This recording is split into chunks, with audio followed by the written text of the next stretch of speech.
सभी बच्चों को मेरा स्नेह भरा नमस्कार।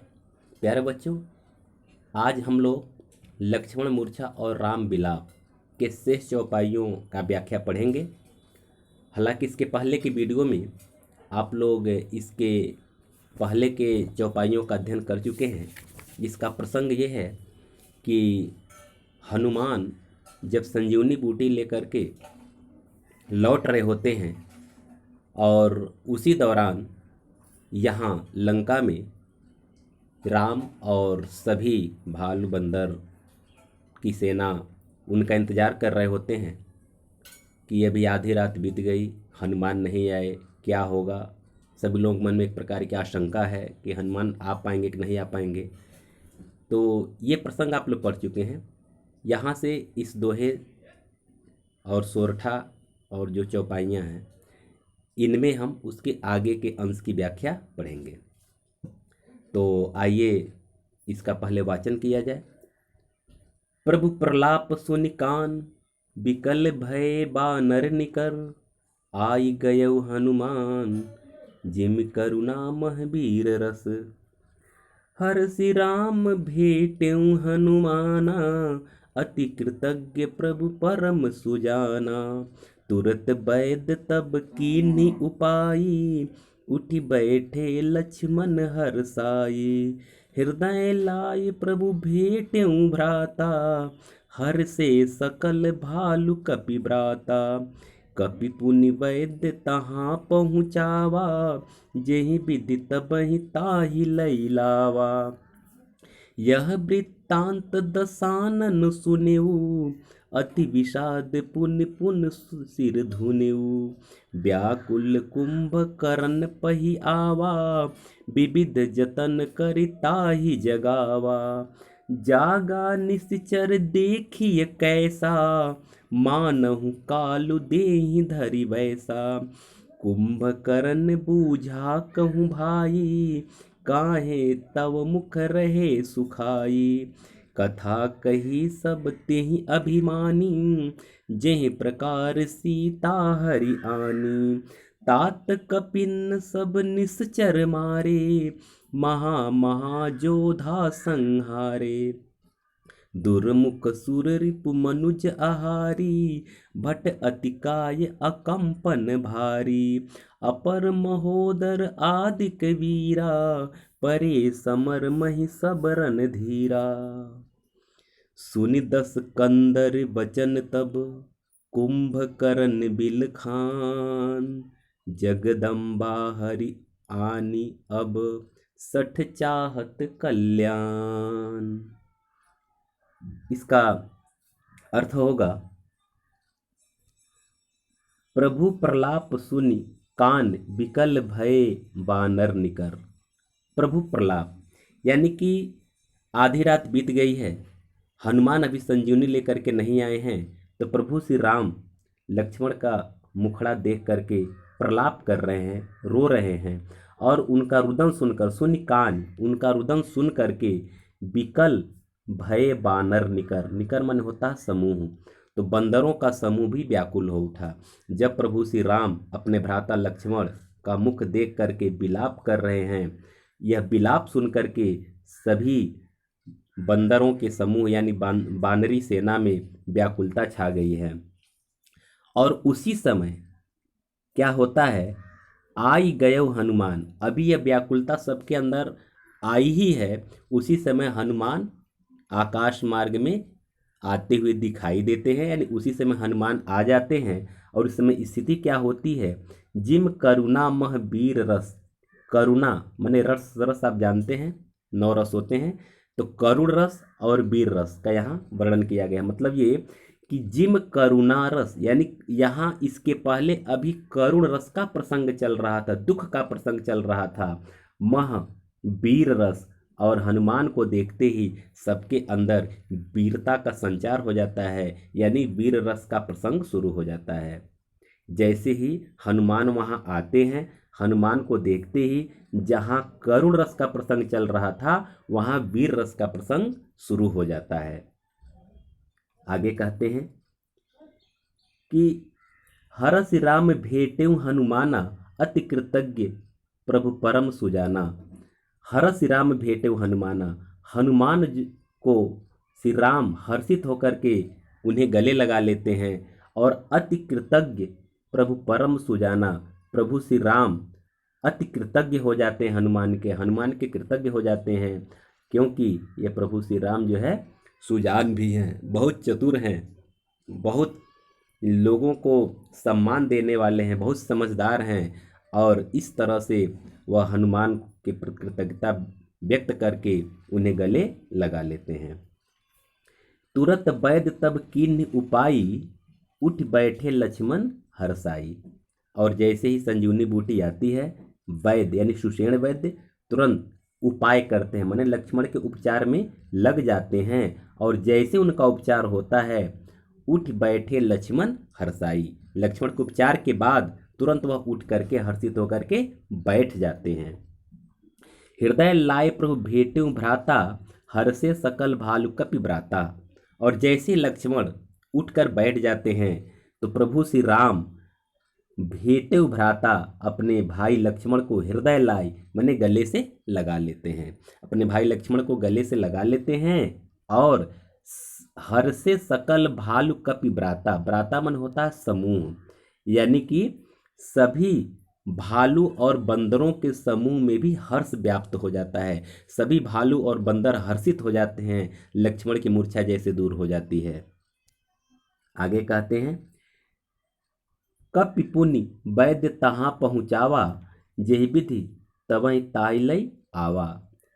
आप इस प्रसंग को जानते हैं कि हनुमान सुषेण वैद्य को घर सहित ही उठा करके अपनी सेना में लेकर के आए, क्योंकि उनको यह डर था कहीं वैद्य आने से आनाकानी कर दें। तो जैसे यह काम समाप्त हो जाता है, लक्ष्मण की मूर्छा दूर हो जाती है। कपि पुनि वैद्य तहाँ पहुँचावा, कप यानी हनुमान वैद्य को तहाँ पहुँचावा माने वहाँ पहुँचा देते हैं। जेहि विधि तबहि ताहि लई लावा, जिस विधि से उनको वहाँ से लाए थे, माने जिस तरह से लंका से सुषेण वैद्य को हनुमान लाए थे घर सहित उठा करके, पुनः उनको उसी जगह पर ले जाकर स्थापित कर देते हैं। और उधर क्या होता है, यह वृत्तांत दशानन सुनेऊ, अति विषाद पुनि पुनि पुनि सिर धुनेऊ। और जैसे यह वृत्तांत माने यह खबर दशानन अर्थात रावण सुनता है, जैसे यह खबर रावण सुनता है कि लक्ष्मण की मूर्छा दूर हो गई, शक्ति का प्रभाव खत्म हो गया और वो जीवित हो गए और पूरी बंदरी सेना में फिर खुशी की लहर दौड़ गई, यह सुन करके अति विषाद पुनि पुनि सिर धुनेऊ, यह बहुत अधिक विषाद में आ जाता, बहुत दुखी हो जाता है और अपने सिर को पीटने लगता है कि यह क्या हो गया कि अभी हम युद्ध जीतते जीतते फिर जो है कि हार की तरफ क्यों बढ़ने लगे, यह सोच करके यह अपना सिर पीटने लगा। व्याकुल कुंभकर्ण पहि आवा, विविध जतन करिताहि जगावा। फिर अपने आप को रावण असहाय पा करके अब व्याकुल होकर के अपने छोटे भाई कुंभकर्ण को के पास आवा, पहि आवा मन उनके पास आता है, कुंभकर्ण के पास आता है और विविध जतन करि ताहि जगावा, और विभिन्न प्रकार के यत्न करके विभिन्न प्रकार के प्रयत्न करके उसे जगाता है। जागा निश्चर देखिए कैसा, मानव काल देहि धरि वैसा। और जैसे वह निश्चर में निशाचर अर्थात राक्षस, जैसे वह राक्षस का मतलब उस कुंभकर्ण को संबोधित है, जैसे कुंभकर्ण जागता है तो कैसा दिखाई देता है, मानव काल देहि धरि वैसा।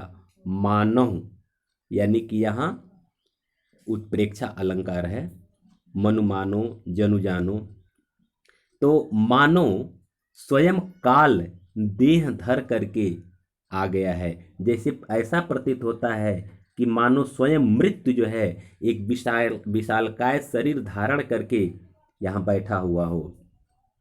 कुंभकर्ण बूझा कहूँ भाई, काहे तव मुख रहे सुखाई। तो कुंभकर्ण बूझा माने पूछा, कहूँ भाई, कहो भाई माने अपने बड़े भाई रावण से पूछता है कुंभकर्ण कि हे भाई बताओ, काहे तव मुख रहे सुखाई, तुम्हारा मुख क्यों सूख गया है, सूखना माने मुरझा जाना, तुम्हारे मुख पर क्यों मलिनता है, तुम्हारा मुख क्यों सूख रहा है। और आगे रावण कहता है, कथा कही सब तेहि अभिमानी, जेह प्रकार सीता हरि आनी। जब कुंभकर्ण पूछता है कि कहो भ्राता, तुम्हारा मुख क्यों सूखा हुआ है, तो अभिमानी रावण कथा कही सब तेहि, माने उससे सारी कथा कह देता है, सारा वृतांत बताता है।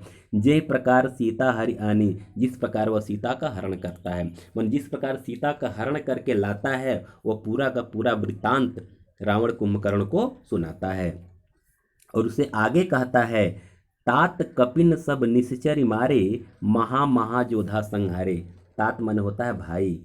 रावण अपने भाई कुंभकर्ण से कहता है कि हे भाई, कपिन माने कप यानी बंदर, सब निश्चर मारे, सभी निशाचरों को, सभी राक्षस सेनाओं को मार डाले, और महाजोधा संहारे, और बड़े बड़े महान योद्धाओं का संहार कर दिए।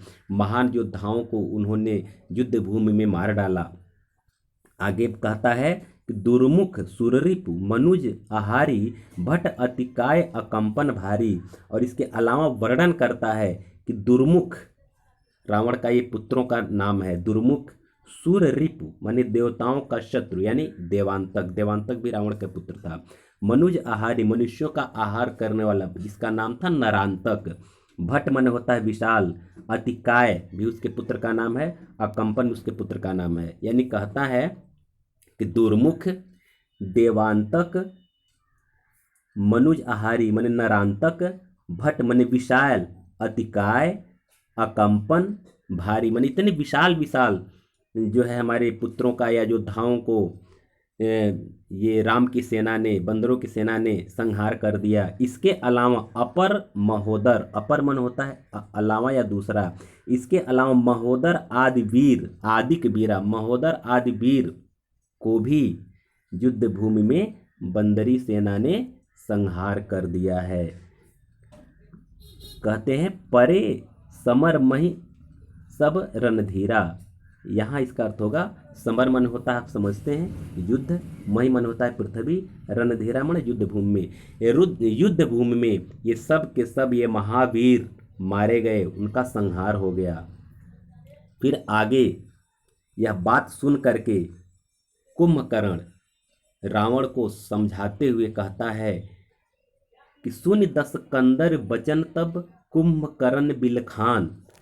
यानी कि दस कंदर के वह वचन सुन करके, रावण का वह वचन सुनकर कुंभकर्ण बिलखाते हुए, माने एक तरह से दुखी होकर के, बहुत अधिक दुखी होकर के रावण से कहता है कि जगदम्बा हरि आन अब सठ चाहत कल्याण। सठ माने होता है मूर्ख। वो अपने भाई को कहता है कि हे मूर्ख, तुम जगदम्बा को हर लाए हो। जगदम्बा जो जगत जननी सीता जो हैं, वह जगत की जननी हैं, तुम उनको हर लाए हो और उसके बाद अपना कल्याण चाहते हो, ये कहाँ संभव है। यानी उसको समझाते हुए कहता है कि हे मेरे भाई, तुम जो है साक्षात जगदम्बा को, तुम सीता के रूप में जगदम्बा को हर लाए हो और उसके बाद भी तो अपना कल्याण चाहते हो, यह संभव नहीं है। तो यह रहा इसका व्याख्या। अब इसके बाद मैं काव्यगत सौंदर्य की चर्चा कर देना चाहता हूं, जो आपके लिए परीक्षा के लिए बहुत ही महत्वपूर्ण है। तो 5-6 बिंदु है, आप इसको ध्यान से सुनें या इसको नोट भी कर सकते हैं। पहला बिंदु है, अवधी भाषा का प्रयोग किया गया है। दूसरा बिंदु है, दोहा, चौपाई एवं सोरठा छंद का प्रयोग किया गया है।